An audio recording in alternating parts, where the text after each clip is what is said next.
தென் கைலாயம் அழைக்கப்படுற வெள்ளையங்கிரி மலையில் நடந்த இந்த ஒரு நிகழ்வை நீங்க கேட்டீங்கன்னா உண்மையாலுமே நீங்க ஷாக் ஆயிருவீங்க.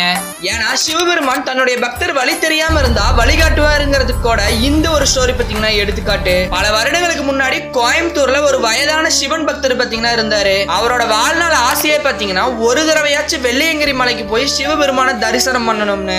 அவரு கொஞ்சம் வயசானவருங்கிறதுனால மக்கள் எல்லாருமே உங்களால இது முடியாது அப்படிங்கிற மாதிரி சொல்றாரு. ஆனா இவர் பாத்தீங்கன்னா சிவபெருமான் மேல பாரத்தை போட்டுட்டு பயணத்தை பாத்தீங்கன்னா தொடங்குறாரு. மலையை ஏற ஆரம்பிச்சதுக்கு அப்புறமேட்டு மலை ஏறது பாத்தீங்கன்னா ரொம்பவே கஷ்டமா இருக்கு. நேரம் ஆவாவ நைட் டைம் பாத்தீங்கன்னா ஆகுது. நைட் டைம் ஆனதுனால இவர் பாத்தீங்கன்னா கொஞ்ச நேரம் ஓய்வு எடுக்கலாம்னு உட்கார்றாரு. அப்புறம் கொஞ்ச நேரம் கழிச்சு பயணத்தை தொடங்கலாம்னு பாத்தீங்கன்னா தொடங்குறாரு. இவருக்கு நைட் டைம்ங்கிறதுனால எந்த பக்கம் போறதுன்னு வழியே பாத்தீங்கன்னா தெரியல. அப்ப அந்த முதியவர் பாத்தீங்கன்னா சிவபெருமான நினைச்சு பிரார்த்தனை பண்றாரு. சிவபெருமானை உங்களை நம்பிதான் நான் பயணத்தையே தொடங்கினேன், எனக்கு நீங்க தான் வழிகாட்டணும் அப்படிங்கிற மாதிரி பாத்தீங்கன்னா ப்ரே பண்றாரு. அப்ப எங்க இருந்தோ ஒரு சன்னியாசி பாத்தீங்கன்னா இந்த முதியவரை பார்த்து பத்திரமா 7 மலையை கடந்து பாத்தீங்கன்னா கூட்டிட்டு போறாரு. மலையோட உச்சிக்கு போன ஆனந்தத்துல அந்த சிவன் பக்தர் பாத்தீங்கன்னா சிவபெருமான நினைச்சு ப்ரே பண்ணிக்கிறாரு. ஓம் நம சிவாயன்னு சொல்லிட்டு தரையில விழுந்து சிவபெருமானையும் பாத்தீங்கன்னா ப்ரே பண்றாரு. அப்புறம் கொஞ்ச நேரம் கழிச்சு பின்னாடி திரும்பி பாக்குறாரு. அங்க பின்னாடி இருந்த சன்னியாசிவே காணோம். அப்பதான் அவருக்கு புரியுது, அவருக்கு வழிகாட்டினது சன்னியாசி கிடையாது, சிவபெருமானே அவருக்கு வழிகாட்டினாரு அப்படின்ட்டு.